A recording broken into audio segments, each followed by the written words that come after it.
My daughter-in-law screamed, "She's hiding money from us. I can't even shop." Minutes later, my son threw a glass against my wall, shards hitting my face. "Give her the password," he yelled. I stayed silent, because he hadn't seen who was standing behind the door yet. Before we continue, comment where you're watching from, and subscribe to the channel. We'd love to see how far our stories are reaching. I'm Cheryl Patterson, 65 years old, and I never thought I'd be writing this story. But after everything that happened, after the lies, the betrayal, the court battles, I need to tell someone. Maybe you'll understand. Maybe you've lived through something similar. Or maybe you'll think I'm crazy for what I did next. Let me start from the beginning. From that Tuesday afternoon in March 2024 when my world collapsed. I was in my kitchen in Austin, Texas, making lemonade. The kind with real lemons, not the powder mix. My late husband, Tom, always said nobody made lemonade like me. He died 3 years ago, heart attack, right there in our living room while watching the Cowboys game. I still hear the sound of his body hitting the floor sometimes. The front door slammed open, no knock, no warning, just Kim's voice cutting through my house like a knife. "Cheryl, we need to talk. Now." Kim Patterson, my daughter-in-law, 35 years old, former receptionist, now full-time shopper and part-time manipulator. She walked into my kitchen like she owned it, her designer purse swinging, her heels clicking on my tile floor. Behind her came my son Evan, 40 years old, my only child. The boy I raised alone after his father walked out when he was 6. The man I put through rehab twice, $14,500. That's what I paid for his last treatment in January 2022. 28 days at Hill Country Recovery Center. He never said thank you, not once. "Mom," Evan said, not looking at me. His hands were shaking. I could smell the alcohol on him from across the room. 3 weeks sober, he'd told me last month. Another lie. "Where's the money?" Kim demanded. Her voice was shrill, desperate. "We checked the account. Nothing. You promised us that money for the down payment." I set down the pitcher of lemonade carefully. My hands wanted to shake, but I wouldn't let them. Not in front of her. "I never promised anything," I said quietly. "Bullshit." Kim's face turned red. "You said you'd help us with the house. You said it, Cheryl. We already told the realtor we had the money. Do you know how embarrassing this is?" I remembered that conversation. 6 months ago, November 2023, they'd come over for Thanksgiving, their first visit in 4 months. Kim had been sweet that day, calling me mom, helping with dishes, complimenting my turkey. After dinner, they'd shown me photos of a house they wanted to buy. $425,000, way above their budget. "We were hoping you could help with the down payment," Evan had said, his eyes pleading. "Just $40,000, we'll pay you back." I'd said, "Let me think about it." Not yes, not no, let me think about it. But in Kim's mind, that meant yes. In Kim's world, my money was already hers. "You're hiding money from us," she screamed now. "I know you are. You have that retirement account, the life insurance from Tom, the house that's paid off. You're sitting on hundreds of thousands and you won't even help your own son." "Kim, please," Evan said weakly. But he didn't defend me. He never defended me. I thought about the real numbers, the numbers I'd never told them. $14,500 for rehab in 2022, $8,300 in credit card debt I paid off for Evan in May 2023, $6,700 I loaned him in August 2023 for car repairs he never paid back, $20,500 total in less than 2 years. And before that, the $67,000 I'd scraped together for his college, working double shifts at the hospital, 18-hour days sometimes, the $12,000 for his first car, the $3,400 for his DUI lawyer fees when he was 23. My whole life, measured in dollars I'd given him. And now his wife was screaming at me in my own kitchen. "I need that password," Kim said. "The account you have with Wells Fargo, the one Derek told us about." My blood went cold. Derek, my brother-in-law, Tom's younger brother, 63 years old, retired lawyer, always jealous that Tom inherited our mother's house instead of him. "What did Derek tell you?" I asked slowly. "He said you have an account with over $180,000 in it. He said you're being selfish. He said at your age, you should be thinking about your family's future, not hoarding money like some old miser. So Derek was in on this. The betrayal spread like poison through my chest. "That money is mine," I said. "I earned it. Tom and I saved it for my retirement for—" "For what?" Kim shrieked. "You live alone in this house. You don't travel. You don't do anything. You're just going to die and leave it all to— To who? Some cat charity?" Evan finally looked at me then. His eyes were hollow, desperate. The eyes of an addict. Not for drugs this time, for money, for the easy way out. "Mom, please," he said. "Just give us the password. We need this." "No," I said. That's when he grabbed the glass from my counter. The lemonade glass, half full, the one I'd been about to drink from. He threw it, not at me, at the wall behind me. But he threw it hard, violent, and when it shattered, shards of glass sprayed everywhere. I felt them hit my face, my neck, tiny pinpricks of pain. I reached up and touched my cheek, blood on my fingers. My son had made me bleed. "Give her the password!" Evan roared. He was crying now, his face twisted. "Give it to her or I swear to God." "Or what?" I said quietly. "What will you do, Evan?" The room went silent.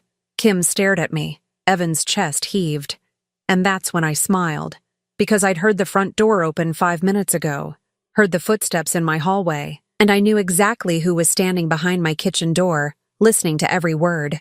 I looked at Evan, at Kim, at the blood on my fingers. "I think," I said slowly, "you should both turn around." They turned, and saw her, standing in my doorway with her phone in her hand, recording everything. The woman standing in my kitchen doorway wasn't police. She wasn't family. She was my neighbor, Carol Henderson, 58 years old, retired teacher, and the one person in this world I'd learned to trust over the past 6 months. She held up her phone, the red recording light still glowing. "I got everything," Carol said quietly. "Every word, every threat, the glass, all of it." Kim's face went white. Evan stumbled backward, knocking over a kitchen chair. "You can't," Kim started. "Can't what?" Carol stepped into my kitchen, her eyes hard. "Can't record people committing assault in my friend's home? Actually, Texas is a one-party consent state. Cheryl invited me over. I'm allowed to record." That part was true. I'd called Carol 20 minutes before Kim and Evan arrived. I'd seen Kim's car pull up across the street, watched her sit there for 10 minutes, probably working up her courage or her rage. I knew what was coming, so I'd called Carol and said, "Come over, don't knock. Just walk in when you hear shouting." Carol had been through this with her own son, drug addict, 20 years clean now, but she remembered the manipulation, the threats, the endless need for money. She understood. "Get out of my mother's house," Carol said to Evan. "Both of you. Now." They left. Kim grabbed her purse and ran. Evan looked back at me once, his face twisted with something I couldn't read. Shame, maybe. Or just anger at being caught. After the door slammed, Carol and I stood in silence. She stopped the recording and immediately uploaded it to her cloud storage, then sent me a copy. "You'll need this," she said, "for whatever comes next." I touched my cheek. The bleeding had stopped, but my face stung. "What comes next is me finding out exactly what they're planning." Carol nodded. "I'll help however I can." That night, I couldn't sleep. I kept thinking about what Kim had said. Derek told us about the account, my brother-in-law. Tom's brother, the man who'd sat at Tom's funeral and cried, who'd hugged me and said, "Family takes care of family, Cheryl." At 2 a.m., I got out of bed and went to my computer. I logged into my Wells Fargo account. $183,472, my life savings. Money from selling Tom's business after he died. Money from his life insurance. Money I'd saved working as a night nurse for 18 years. Everything was there. Nothing missing. So why did Kim think I was hiding money? I spent 3 hours going through my accounts, my statements, everything. Nothing was wrong. But the way Kim had said it, with such certainty, made me think she'd seen something. Some proof. Some document. Wednesday morning, I called Wells Fargo. "Ma'am," the customer service representative said, "I'm showing 2 accounts under your Social Security number." My blood went cold. 2? Yes. The main savings account you're aware of, and a second account opened in October 2023. It currently has a balance of $0. October 2023. 5 months ago. I didn't open a second account, I said slowly. Let me pull up the details. I heard typing. The account was opened at our branch on South Congress Avenue. The initial deposit was $50,000, transferred from your main account.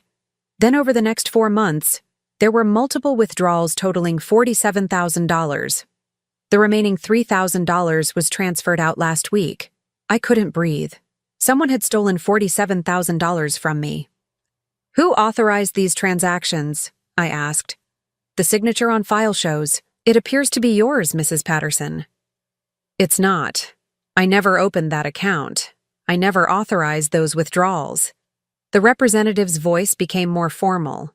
Ma'am, if you're reporting fraud, you'll need to come to the branch and file a formal complaint. We'll need to compare the signature on file with your current signature and possibly involve law enforcement. I hung up and immediately called Carol. She came over within 20 minutes. Someone forged your signature? She asked after I explained. Has to be. I never went to that branch. I never opened a second account. Who has access to your personal documents? Who could have copied your signature? I thought about it. Kim and Evan had keys to my house. They'd been here dozens of times over the past year. Anytime I wasn't home, they could have gone through my desk, my files. But forging a signature and opening a bank account, that took more than just access. That took help from someone inside the bank. Derek? I said suddenly. Derek's wife, Linda, works at Wells Fargo. She's been there for 20 years. She works in account services. Carol's eyes widened. You think she helped them? Derek told them about my account. He had to have seen my statements somehow. And Linda could have processed the paperwork, bypassed the usual verification. They're family. The bank employees probably know her, know me. They'd trust her if she said I was opening a new account. That's conspiracy to commit fraud, Carol said. If you can prove it, they're all going to jail. I spent the rest of Wednesday gathering documents. Every bank statement from the past year. Every piece of mail that had come to my house. I went through my desk and found something that made my stomach turn. A folder labeled estate planning that I'd never seen before. Inside were documents I definitely hadn't signed. A power of attorney giving Evan control over my finances in the event of mental incapacity, a form designating Kim as my healthcare proxy, another document outlining a plan to sell my house and move me into assisted living for my own safety. They'd been planning this for months. Thursday morning, I drove to the Wells Fargo branch on South Congress Avenue. I brought Carol with me and all my documents. The branch manager was a young woman named Ashley, maybe 30 years old. She looked nervous when I explained why I was there. Mrs. Patterson, I pulled your file. The account in question was opened on October 12, 2023. The paperwork shows your signature, your ID was photocopied, everything seemed in order. Who processed the account opening? I asked. Ashley hesitated. I'm not sure I'm authorized to. Was it Linda Carter? I interrupted. Linda's maiden name was Carter. She'd kept it at work. Ashley's face told me everything. I can't confirm that without proper authorization. Linda Carter is my brother-in-law's wife, I said. She works here. She's known me for 15 years, and I think she helped my son and daughter-in-law forge my signature and steal $47,000 from me. Ashley stood up. Ma'am, I need to speak with my supervisor. Please wait here. Carol squeezed my hand. This is good. You're getting answers. 20 minutes later, Ashley returned with an older man in a suit. Mrs. Patterson, I'm Robert Freeman, Regional Manager. We've reviewed your account. I'm authorizing a full forensic audit. If fraud occurred, we'll cooperate completely with law enforcement. I'm also freezing all accounts associated with your Social Security number until we complete our investigation. How long will that take? I asked. 72 hours for the preliminary report. I left the bank feeling strange, validated, but also terrified. If what I suspected was true, my brother-in-law and his wife had helped my son rob me. The betrayal wasn't just Kim and Evan. It was family-wide. That afternoon, I tried calling Derek 3 times. He didn't answer. By Friday morning, I still hadn't heard from him. Then at noon, my doorbell rang. I looked through the peephole. Derek stood on my porch, his face red, his jaw tight. I opened the door but kept the chain lock on. "You called the bank," he said. "Not a question. An accusation. Someone stole $47,000 from me, Derek. They forged my signature. They created a fake account. You're making a huge mistake, Cheryl." "Am I?" "Because the bank's doing a forensic audit, and I have a feeling they're going to find Linda's fingerprints all over this." Derek's face went pale. Linda didn't do anything wrong. She was just trying to help. Help who? Help Evan steal my money? You don't understand the pressure he's under. Derek's voice rose. "He's drowning, Cheryl. Kim's spending is out of control. They're about to lose their apartment. He needed that money. So you helped him steal it from me?" "It's not stealing. That money should be his anyway. When you die, he inherits everything. We just moved up the timeline." My hands shook. "Get off my property. Now." "You're going to regret this," Derek said. "When Linda loses her job, when this family falls apart, you'll regret burning these bridges." He left. I locked the door and immediately called the Wells Fargo fraud department. I told them everything Derek had just admitted. Saturday morning, I woke up to find my credit cards weren't working. All 3 of them declined when I tried to buy groceries at H-E-B. I called the credit card companies. All 3 cards had been reported stolen and canceled. "Who reported them stolen?" I asked. "The report came from an Evan Patterson, listed as your authorized user and emergency contact. He said you'd lost your wallet and were unable to call yourself due to health issues." More lies, more manipulation.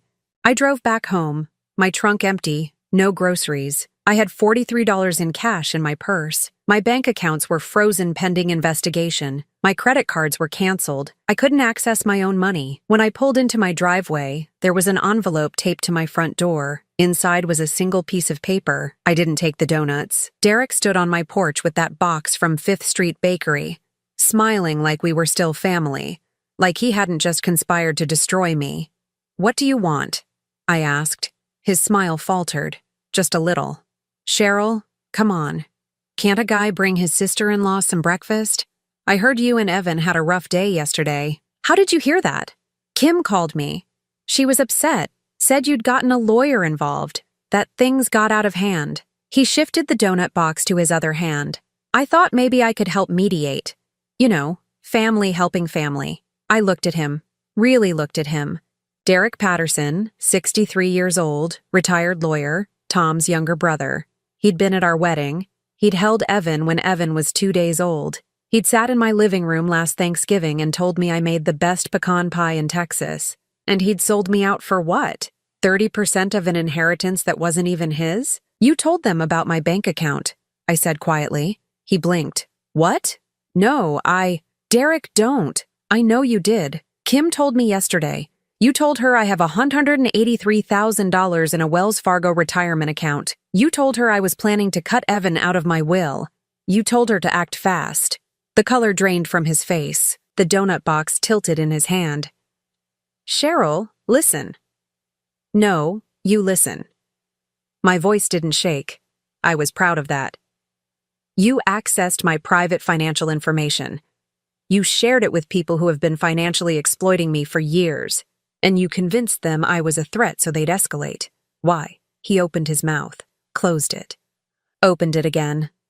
"It's not like that," he said finally. "I was trying to help Evan. The kid's drowning, Cheryl. He's got debts up to his eyeballs.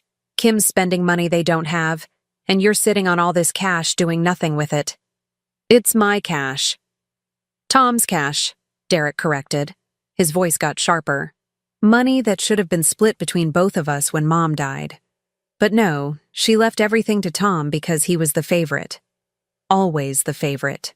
There it was, 20 years of resentment spilling out on my front porch at 8 in the morning. "So this is about your mother's house?" I asked. "That's why you betrayed me?" "I didn't betray anyone. I'm looking out for Evan because you're too selfish to see he needs help." "Help?" I almost laughed. "Derek, I've given him over $30,000 in 3 years. I paid for his rehab. Twice. I've bailed him out of every disaster he's created. When does help become enabling? When you stop caring about your own son. The words hit like a slap. Before I could respond, a car pulled into my driveway, Sophia's Honda Civic. She got out with her briefcase and her phone, took one look at Derek, and walked straight toward us. "Mr. Patterson," she said coolly, "I'm going to need you to leave Miss Patterson's property." Derek's jaw tightened. "This is a family matter. This is a legal matter," Sophia corrected. "And given that you've been sharing Ms. Patterson's confidential financial information without her consent, I'd suggest you speak to your own attorney before you say anything else." His face went red. "You can't prove I did anything." "Actually," I said, "Kim told me everything yesterday. While Sophia was recording, you told Kim about my accounts. You encouraged her to pressure me, and you signed something." "What did you sign, Derek?" Silence. He wouldn't look at me. "He signed as a witness," Sophia said, "for a mental incompetency petition. Didn't you, Mr. Patterson?" The donut box fell. Donuts rolled across my porch. Derek stared at Sophia like she'd pulled a gun. "How did you—" "I called the courthouse this morning," Sophia said. "Petition filed March 8th. 2 witnesses, Kimberly Patterson and Derek Patterson.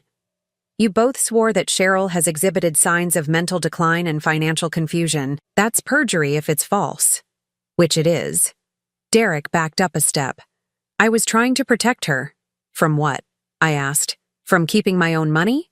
He looked at me then, really looked at me, and I saw something in his eyes that made my stomach turn. He actually believed it. He actually thought taking my money, taking my freedom was helping me. "You need to leave," Sophia said. "Now." Derek left, didn't pick up the donuts, just got in his truck and drove away. I stood there shaking, not from fear, from rage. "We need to go to the bank," Sophia said. "Right now, before they try anything else. Wells Fargo on Congress Avenue." I'd banked there for 15 years. Same building, same tellers, same manager who always asked about Evan. We walked in at 9:15 a.m. The branch had just opened, 3 customers ahead of us in line. "I need to speak to someone about my accounts," I told the teller. Young woman, maybe 25. Name tag said Brittany. "Sure, can I have your account number?" I gave it to her. She typed, frowned, typed more. "1 moment, please." She picked up the phone, spoke quietly, hung up. "Mr. Reynolds will be right with you." Mr. Reynolds was the branch manager, mid-40s, always wore too much cologne. He came out of his office with a concerned smile. "Mrs. Patterson, good morning. Let's talk in my office." We followed him back. Sophia stayed close to me. "What can I help you with today?" Reynolds asked, sitting behind his desk. "I need to access my accounts," I said. "And I need to know if anyone else has tried to access them recently." He pulled up my information on his computer, studied the screen. His expression shifted. "Mrs. Patterson, I see here that there's been a flag placed on your accounts." "What kind of flag?" "A protective hold. It appears someone filed a concern about potential fraud or undue influence." He looked uncomfortable. "In cases like this, we temporarily restrict access until the situation is resolved." My heart stopped. Who filed the concern?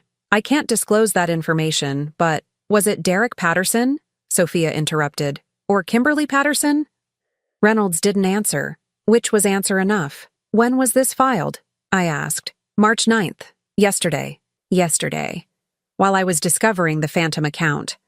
While I was realizing how deep this went. They'd already moved to lock me out of my own money. "I need that restriction removed immediately," I said. "This is financial abuse." "Mrs. Patterson, I understand you're upset, but we have protocols. If there's a legitimate concern about mental capacity or exploitation—" "There isn't," Sophia cut in. "Ms. Patterson is fully competent. We have medical documentation, and the people who filed this concern are currently under investigation for elder abuse." Reynolds shifted in his chair. "I'll need to see that documentation." "We'll provide it," Sophia said.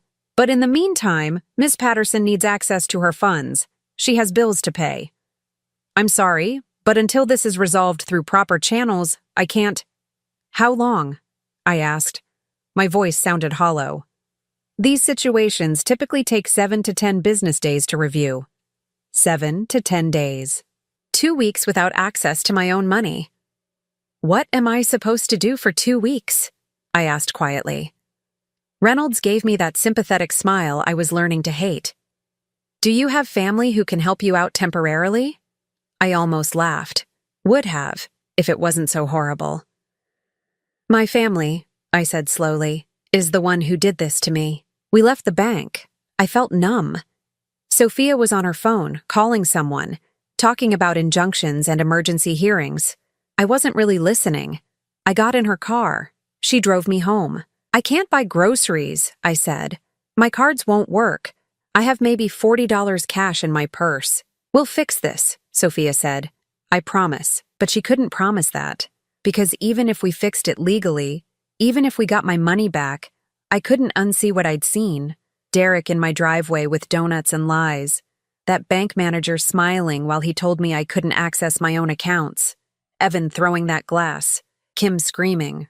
I couldn't unsee any of it. When we got to my house, there was an envelope taped to my front door. Sophia grabbed it before I could. Opened it. Read it. Her face went white. What is it? I asked. She handed it to me. Official letterhead. Legal language. But the meaning was clear.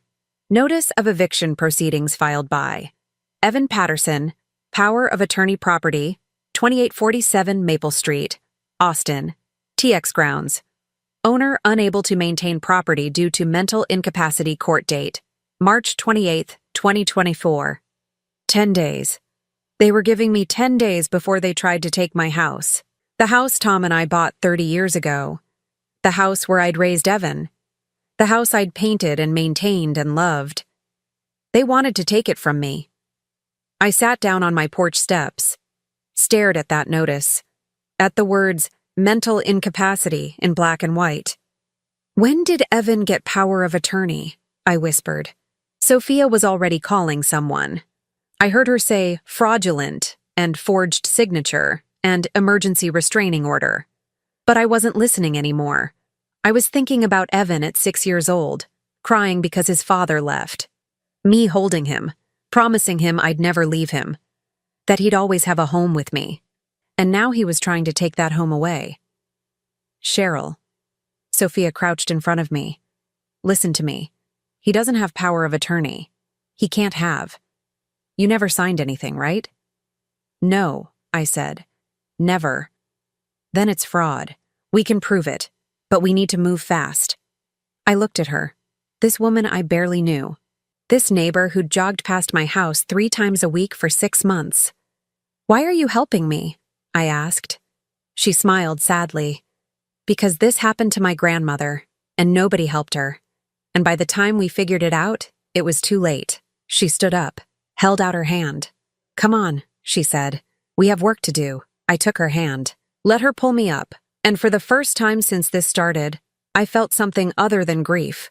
I felt anger. Cold, clear, purposeful anger. Sophia worked fast. By noon that same day, we were in her home office. She'd converted her spare bedroom into a workspace, desk covered in files, 2 monitors, a printer that smelled like hot toner. Her golden retriever, Max, slept in the corner.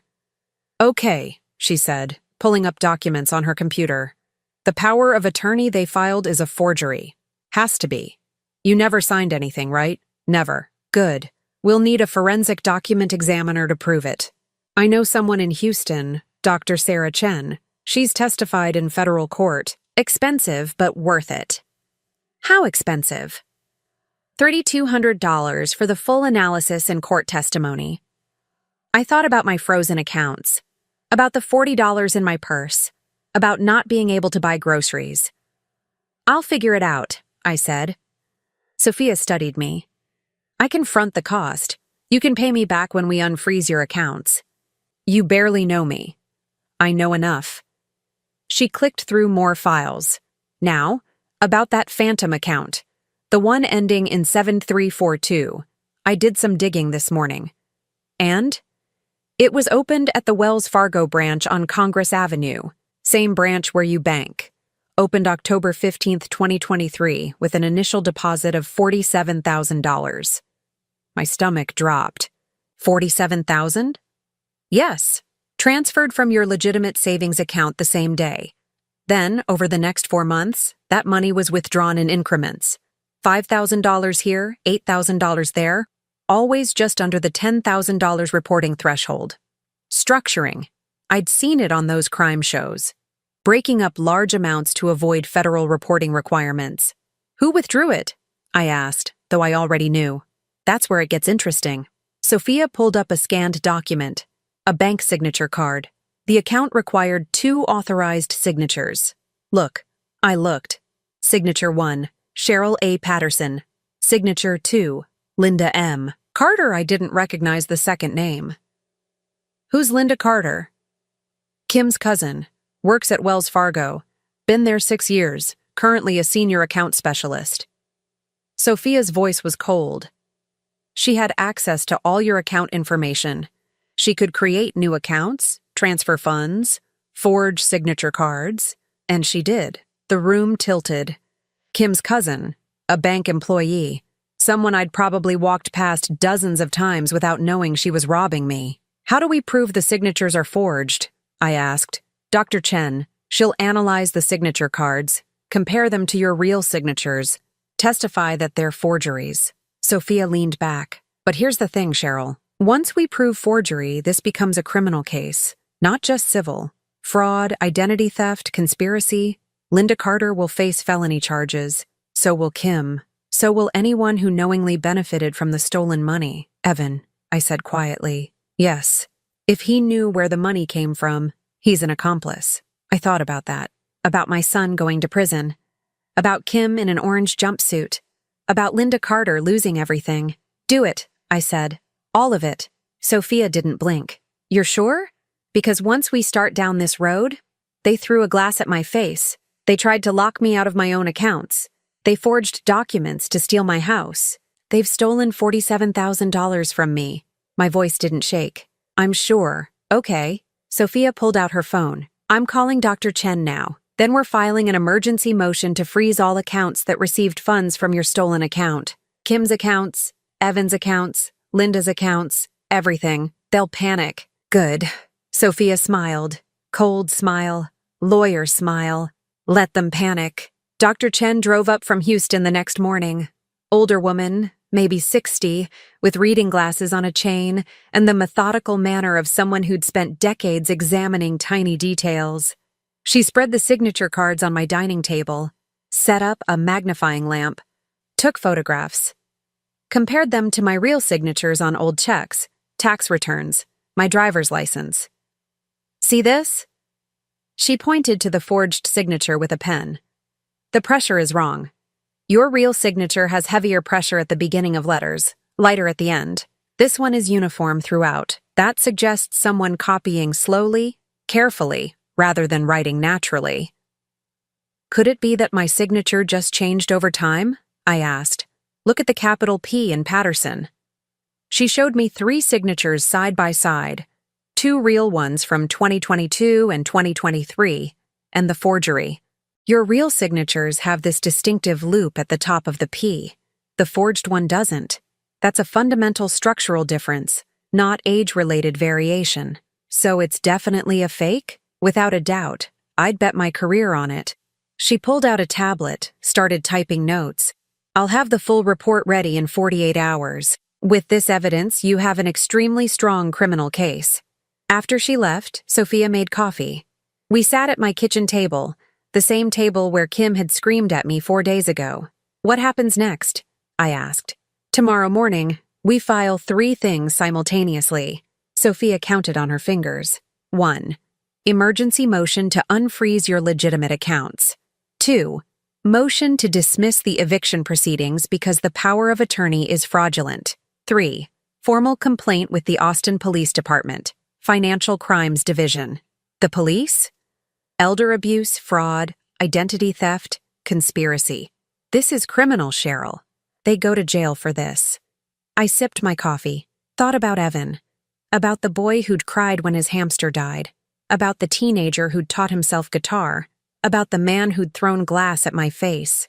Will Evan go to jail? I asked. Depends on what he knew and when he knew it. If he can prove he didn't know Kim and Linda were stealing from you, He might avoid criminal charges, but he'll still lose everything in civil court. And if he did know, then yes, he goes to jail. I looked out my window. The sun was setting. Orange light across my backyard, across the garden Tom and I had planted 15 years ago. "Do you think I'm a bad mother?" I asked. Sophia was quiet for a long moment.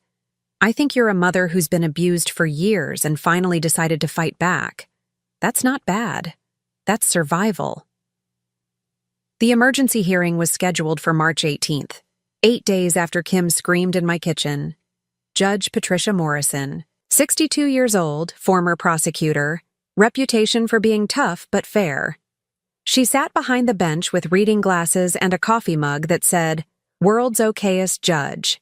Sophia presented our case, the forged signatures, Dr. Chen's preliminary analysis, the phantom account, the stolen $47,000. The opposing counsel, a young guy in a too-big suit representing Evan and Kim, tried to argue that this was a family misunderstanding and that civil remedies were more appropriate than harsh criminal proceedings. Judge Morrison cut him off. "Counselor, I've been on the bench for 18 years. I've seen a lot of family misunderstandings. This isn't one of them." She looked at the documents. "This is systematic financial exploitation of an elderly woman by people she trusted. The signatures are clearly forged. The account was clearly created without Ms. Patterson's knowledge or consent, and $47,000 is clearly missing." She looked up. "Motion granted, Ms. Patterson's legitimate accounts will be unfrozen immediately. All accounts that received transfers from the fraudulent account are hereby frozen pending criminal investigation. The eviction proceeding is dismissed with prejudice." She banged her gavel. "And counselor, tell your clients they should retain criminal defense attorneys. Today, we won." I walked out of that courthouse with Sophia, and for the first time in a week, I could breathe. "Your accounts will be accessible by end of business today," Sophia said. "You can get groceries, pay bills, live your life." "What about Kim and Linda?" "Their accounts are frozen. No access until the criminal investigation concludes. Could be months." I thought about that. About Kim unable to shop. About Linda unable to pay her bills. About them feeling what I'd felt. "Good," I said. That afternoon, I went to the bank, not to see Mr. Reynolds. He'd been reassigned after Sophia filed a formal complaint about his handling of my case. The new branch manager was a woman named Patricia Hernandez. Younger, sharper, apologetic. "Ms. Patterson, I'm so sorry for what happened. We take elder abuse very seriously, and we're conducting an internal investigation into Ms. Carter's activities." "Is she here?" I asked. "She's been placed on administrative leave pending the criminal investigation." I nodded, started to leave. Then I saw her, Linda Carter, walking out of the back offices carrying a box. Personal items, photos, a coffee mug, a potted plant. She saw me, froze. "Ms. Patterson," she said. Her voice shook. "I can explain—" "Don't," I said quietly. "Don't say anything to me. Save it for your lawyer. It was Kim's idea. She said you'd never notice. She said you had so much money." I said don't. She was crying now, mascara running down her face. "I'm going to lose everything. My job, my house, my—" "Good," I said. "Now you know how it feels." I walked past her, went to the ATM, withdrew $200 cash, just because I could. Behind me, I heard Linda Carter sobbing into her box of desk plants. I didn't look back. That night, my phone rang. Unknown number. I almost didn't answer, but something made me pick up. "Mom?" Evan's voice. Rough, broken, like he'd been crying. "Don't hang up," he said quickly. "Please. I need to talk to you." "About what?" "About everything. About Kim, about the money, about—" His voice cracked. "Mom, I didn't know. I swear to God, I didn't know what Kim and Linda were doing. I thought the money was from Kim's family. I thought—" "You thought wrong. I know, and I'm so sorry. For the glass, for the screaming, for all of it. Mom, I'm 3 weeks sober. For real this time. I'm going to meetings every day. Evan, stop. Silence. You threw a glass at me," I said quietly. "You made me bleed. You stood there while Kim screamed at me. You signed an eviction notice to take my house. The eviction was Kim's. I don't care whose idea it was. You signed it. You chose her over me. I was drunk. I wasn't thinking. You're always drunk, I said. Or high, or desperate. And I'm always cleaning up the mess. $31,200, Evan. That's how much I've given you in 3 years. And you've never once said thank you. He was crying now. I could hear it in his breathing. What do you want from me? He asked. What can I do to fix this? I looked around my kitchen. At the table where we'd eaten breakfast when he was little. At the growth chart still marked on the doorframe. At the photo on the fridge of 6-year-old Evan on his first day of school. I don't know, I said honestly. I don't know if you can fix this. Please, he whispered. Mom, please, I need you. No, I said. You need my money. There's a difference. I hung up, and I didn't cry. The preliminary hearing was set for April 2nd, 2 weeks after I hung up on Evan. Travis County Criminal Court, downtown Austin. I arrived with Sophia at 8:45 a.m. The hearing was at 9 Psi. Early spring morning, air still cold, sun just starting to warm the concrete. Derek was already there, standing outside the courthouse smoking a cigarette. He looked like he'd aged 10 years in 2 weeks. Gray skin, wrinkled suit, hands shaking. He saw me, dropped the cigarette, crushed it under his shoe. Cheryl, he said, I need to talk to you. You can talk to my lawyer, I said, walking past him. He grabbed my arm, not hard, just desperate. Please, please, I need to tell you something before this starts. Sophia stepped between us. Mr. Patterson, remove your hand. He let go, looked at me with eyes that were red, like he'd been crying. It was my fault, he said, his voice cracked. All of it. Evan, Kim, the accounts, everything. It was me. People were walking past us. Other lawyers, defendants, families, everyone pretending not to listen while listening to everything. Let's go inside, Sophia said quietly. We found a small conference room on the 3rd floor. Derek sat across from me, Sophia beside me taking notes. Talk, Sophia said. Derek put his hands on the table, looked at them like they belonged to someone else. After Tom died, he started. I was angry, so angry, because our mother left everything to him. The house, the savings, everything, and I got nothing. I worked just as hard. I called her just as much, but she loved Tom more. Everyone loved Tom more. I remembered the funeral. Derek standing apart from everyone else, not crying, just staring. When Tom left you the house and the life insurance and everything, Derek continued, I thought it was unfair. You had $200,000 from the life insurance. You had the house worth $320,000. You had retirement accounts, and I had nothing but my law degree and my bitterness. So you decided to take it, I said. No, not at first. He looked up at me. At first I just complained about it, to anyone who'd listen, including Evan, and Evan was drowning Cheryl. He had debts. Kim was spending money they didn't have. And I kept telling him, your mother has all this money just sitting there. She doesn't need it. She's old. She's alone. What's she saving it for? My chest tightened. I planted the idea. Derek said, month after month, every time Evan called me for advice, I told him the same thing, that you were hoarding money, that you were being selfish, that he deserved some of it because he's your son. You manipulated him, Sophia said.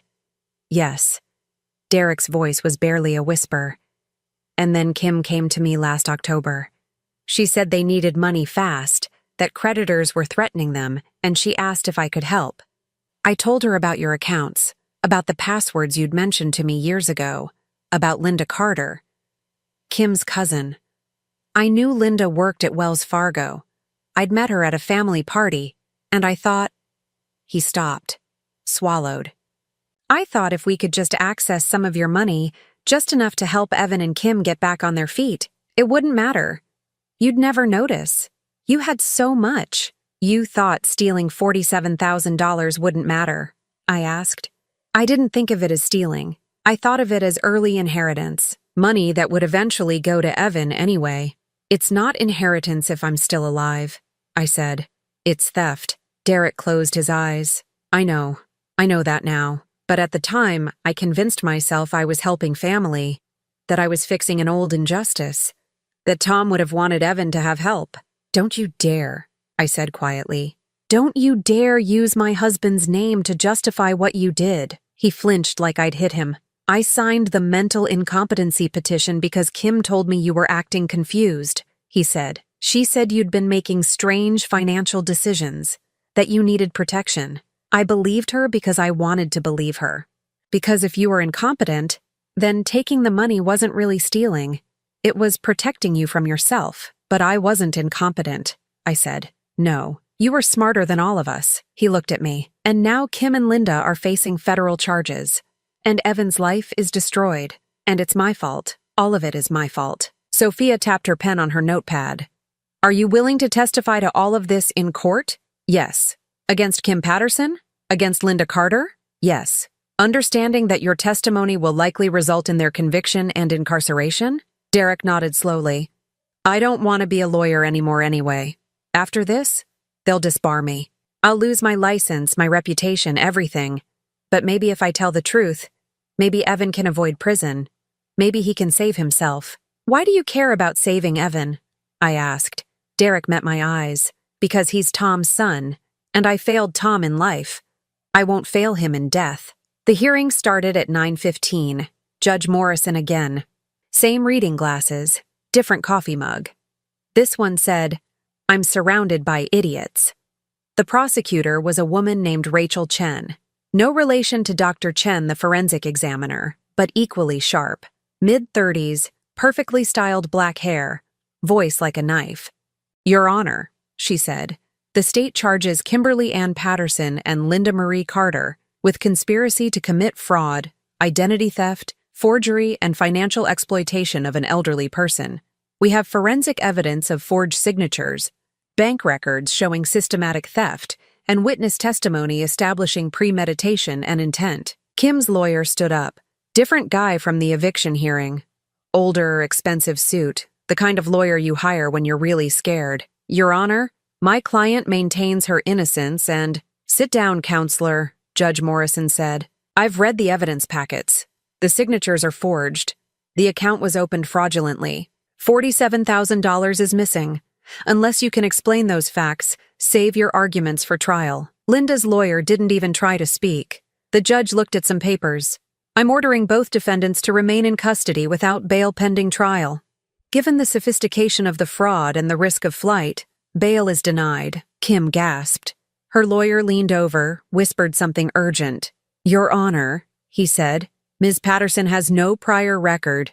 She's not a flight risk. She stole $47,000 from an elderly woman using insider bank access and forged documents, Judge Morrison interrupted. That suggests both sophistication and premeditation. Bail denied. The bailiff led Kim out.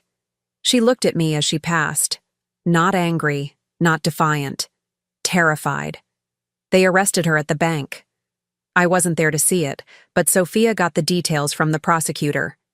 Kim had gone to Wells Fargo on Congress Avenue the day after the hearing, trying to access accounts that were frozen. She'd made a scene, screaming at the new manager, demanding her money. The police had been waiting. They arrested her right there in the lobby, in front of 20 customers, in front of the same tellers who'd processed her fraudulent withdrawals for months. Patricia Hernandez, the new manager, called Sophia afterward.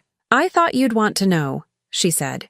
Ms. Patterson was carrying designer shopping bags when we arrested her, $11,000 worth of handbags and clothes, purchased with Ms. Patterson's stolen money. The police seized the bags as evidence. Kim had been shopping with my money the same day she got out of custody. Sophia showed me photos from the arrest. Kim in handcuffs, mascara running, designer purse on the floor beside her, security footage showing everything. The prosecutor wants to use this at trial, Sophia said. Shows lack of remorse, ongoing attempts to access stolen funds, conspicuous consumption. Will it help? I asked. It'll bury her, Sophia said. Evan called me that night. I almost didn't answer, but something made me pick up. Mom. His voice was different, sober, clear. I need to see you. Why? Because the prosecutor wants me to testify against Kim, and I need to know if you want me to. We met at a coffee shop on South Lamar, neutral ground. Sophia came with me, sat at a different table, gave us space but stayed close. Evan looked terrible, thinner, pale, wearing clothes that didn't fit right. But his eyes were clear, really clear, for the first time in years. "I'm 31 days sober," he said. "Meetings twice a day. Got a sponsor. Got a job washing dishes at a restaurant on 6th Street. Good for you," I said. I meant it. The prosecutor says if I testify against Kim, if I tell them everything I know about the fraud, they'll give me immunity. No charges. Clean slate. And if you don't, then I'm an accessory. Conspiracy charges. 3 to 5 years. I looked at my son, at the man who'd thrown glass at my face, at the boy who'd once made me breakfast in bed for Mother's Day.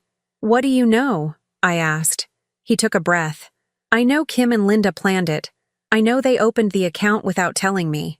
I didn't know about the $47,000 until after it was gone." "But you benefited from it." "Yes." He didn't look away. "Kim paid off my credit cards with it. Bought the car we were driving. Paid 3 months of rent. I didn't ask where the money came from because I didn't want to know." "That's still theft, Evan." "I know. The prosecutor knows too. That's why they're offering the deal. They want Kim and Linda more than they want me." "What do you want?" I asked. He looked at me, really looked at me. "I want my mother back," he said. "I want to be the kind of man who deserves to have a mother like you. I want to be sober and employed and honest. I want to not be this person anymore." "That's a lot of wants."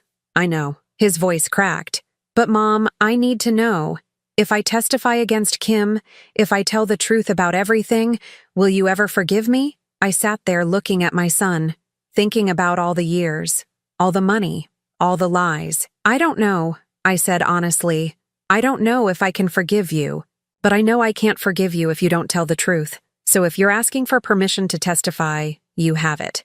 Not for me, for you." He nodded, wiped his eyes. "Okay," he said. "Okay, I'll do it." He stood up, started to leave, turned back. "Mom, I'm sorry for everything. I know sorry doesn't fix it, but I am." "I know," I said. He left. Sophia came over, sat down across from me. "That was hard," she said. "Yeah. You okay?" I thought about it. About Evan testifying against his wife. About Kim in jail. About Derek's confession. About everything that had happened in 3 weeks. "I don't know," I said. "But I'm still standing. The trial lasted 3 days. Kim's lawyer tried everything. Argued she'd been manipulated by Linda. Argued she'd only wanted to help her struggling husband. Argued that the $47,000 was a misunderstanding about family expectations. The jury didn't buy it. Evan testified on day 2. Stood at that witness stand in a button-down shirt I'd bought him when he graduated high school, the only nice thing he still owned, and told the truth. "Kim told me the money came from her parents," he said. "I believed her because I wanted to believe her. I didn't ask questions because I knew if I did, the answer might be that we were stealing from my mother." "And when did you learn the truth?" Rachel Chen asked. "When the police froze our accounts. When I saw the bank statements showing transfers from an account in my mother's name. When I realized my wife and her cousin had forged my mother's signature and stolen almost $50,000. How did that make you feel?" Evan looked at me. I was sitting in the front row with Sophia. "Like I'd failed the only person who ever really loved me," he said. Kim's lawyer tried to discredit him on cross-examination, called him an alcoholic, called him unreliable, suggested he was only testifying to save himself. "Mr. Patterson," the lawyer said, "isn't it true that you benefited directly from this stolen money?" "Yes," Evan said. "And isn't it true that you're only testifying now because you were given immunity?" "Yes." "So we're supposed to believe you're suddenly honest?" Evan looked at the lawyer. "I'm not suddenly honest. I'm suddenly sober. There's a difference." The courtroom was quiet. "For 3 years," Evan continued, "I let my addiction and my wife's greed turn me into someone I didn't recognize. Someone who could throw a glass at his own mother. Someone who could sign an eviction notice. Someone who could watch his mother bleed and not help her." His voice broke. "So no, I'm not suddenly honest, but I'm trying to be, and that has to start somewhere." The jury came back in 4 hours. Guilty on all counts. Kim got 5 years. Federal prison, no early release. Linda got 4 years plus permanent prohibition from working in banking. I watched them led away in handcuffs. Kim crying. Linda silent. I felt nothing. No triumph, no satisfaction, just tired. Derek lost his law license in June, disbarred for conspiracy to commit fraud and for signing false documents. The hearing took 20 minutes. He didn't fight it. 2 weeks later, I saw him driving an Uber. Downtown Austin, picking up passengers on 6th Street. He saw me too. Looked away fast. I thought about Tom. About how Derek had carried his brother's casket at the funeral. About how jealousy can rot you from the inside until there's nothing left but bitterness. I didn't wave. I sold the house in July. The big house on Maple Street where I'd raised Evan, where Tom had died, where Kim had screamed at me. I sold it to a young couple with twins. They loved the backyard, loved the kitchen, loved the growth chart still marked on the doorframe. "Are you sure you want to leave that?" the wife asked, pointing at the marks. "Evan, 3 years old. Evan, first day of school." "Yes," I said. "Let it stay. Maybe it'll bring you better luck than it brought me." I netted $340,000 from the sale, added to the $47,000 I'd recovered from Kim's accounts and the $183,000 I'd had before everything started. I had just over $570,000. More than enough. I bought a small apartment in Hyde Park. 2 bedrooms, 1 bathroom, big windows, paid cash, no mortgage, no debt, no ties. With the rest of the money, I did something I'd been thinking about since April. I opened a resource center for elder abuse survivors, rented a small office on North Loop, hired a part-time social worker, partnered with legal aid clinics and senior services. Called it Tom's House, after my husband. We helped people file restraining orders, find lawyers, document abuse, recover stolen money. Everything I'd learned, everything Sophia had taught me, I passed it on. Within 3 months, we'd helped 42 people. One of them was a 73-year-old woman whose grandson had stolen her Social Security checks for 2 years. We helped her get the money back and get him arrested. She cried in my office. "I thought I was the only one," she said. "I thought I was crazy for turning in my own grandson." "You're not crazy," I told her. "You're surviving." Evan kept calling, once a week every Sunday at 10 a.m. I didn't always answer, but when I did, we talked. Short conversations. How was work? How were meetings? How was he feeling? 90 days sober, he said in July. "Good," I said. 6 months sober, he said in September. "Keep going," I said. He got promoted to prep cook at the restaurant, started taking online classes, business management, said he wanted to own his own place someday. "I'm thinking a breakfast spot," he said one Sunday. "Simple stuff. Eggs, pancakes, coffee. The kind of place where you know everyone's name." "That sounds nice," I said. "Mom?" His voice got quiet. "Do you think you'll ever be able to eat there? If I open it?" I looked out my window. Fall leaves on the trees, orange and red and gold. "I don't know, Evan," I said honestly. "Maybe." October 23rd, 6 months after Kim threw the glass. I was at Tom's house reviewing intake forms when someone knocked on the door. I looked up. Evan, standing in the doorway with flowers. Sunflowers, my favorite. "I know you said to call first," he said quickly. "But I wanted to do this in person." "Do what?" He came in, set the flowers on my desk, handed me an envelope. "What's this?" I asked. "Open it." I opened it. Inside was a check for $1,500. "What? It's not much," Evan said. "But it's what I've been able to save from my paycheck over 6 months. I know I owe you $31,200. At this rate, it'll take me years to pay it back. But I'm going to do it. Every month, until it's done." I stared at the check, at Evan's signature in blue ink. "You don't have to do this," I said. "Yes, I do." He sat down across from me. "Mom, I can't change what I did. I can't take back the glass or the eviction notice or the 3 years of taking your money, but I can try to make it right, even if it takes the rest of my life." He looked different. Clear-eyed, healthy, present. Not the desperate addict who'd thrown glass at me, not the broken boy who'd cried at the coffee shop. A man, trying to be better. Are you still going to meetings? I asked. Every day. Are you working? 40 hours a week. Picking up extra shifts when I can. Are you talking to Kim? No. He met my eyes. She writes me from prison. I don't read the letters. My sponsor says that's healthy.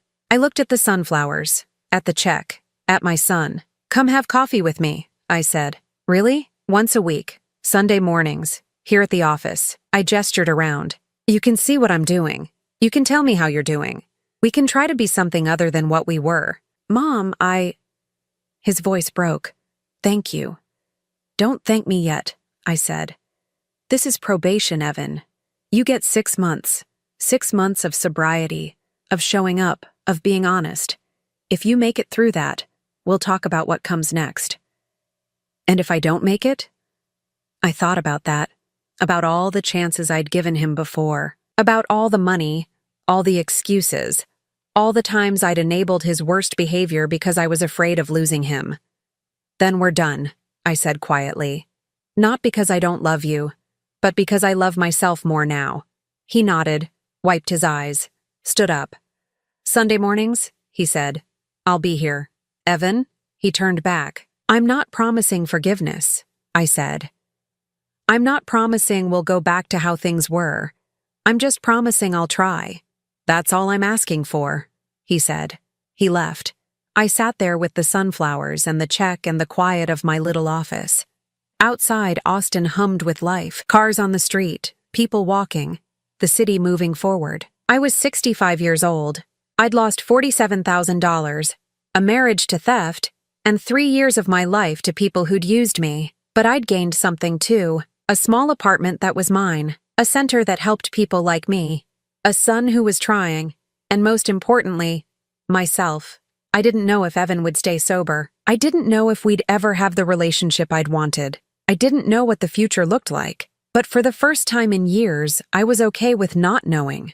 Because whatever happened next, I'd survive it. I'd survived everything else. 6 months later, Evan showed up every Sunday. Never missed one. On week 23, he brought me something besides flowers. A framed photo. Me and him, when he was 6 years old. The day he started first grade. I found this in storage, he said. I thought you might want it. I looked at that photo, at the little boy holding my hand, at the mother smiling like nothing bad would ever happen. Do you remember what you told me that day? Evan asked. I shook my head. You said, Evan, no matter what happens, I'll always be proud that you're my son. He swallowed hard. I want to be the kind of man who deserves that again. I set the photo on my desk, next to the sunflowers he brought every week. You're getting there, I said. And I meant it. Call to action. So that's my story. The story of how my daughter-in-law screamed at me, how my son threw glass at my face, and how I fought back and won. But here's what I want to ask you. Would you have done the same? Would you have prosecuted your own son's wife? Would you have given him a second chance after everything? Have you ever been in a situation like this, where family betrayed you, where love turned to greed, where you had to choose between forgiveness and survival? Tell me in the comments. Share your story, because I've learned that we're not alone in this. Thousands of people are going through what I went through, and sometimes just knowing someone else survived it makes all the difference. And if you're in that situation right now, if someone is exploiting you, manipulating you, stealing from you, please know this. You are not crazy. You are not selfish. You are not a bad parent or grandparent or spouse. You are surviving, and you deserve better. Stay strong. Stay honest. And remember, forgiveness is a gift you give yourself, not them. Thank you for listening. Cheryl Patterson, Austin, Texas.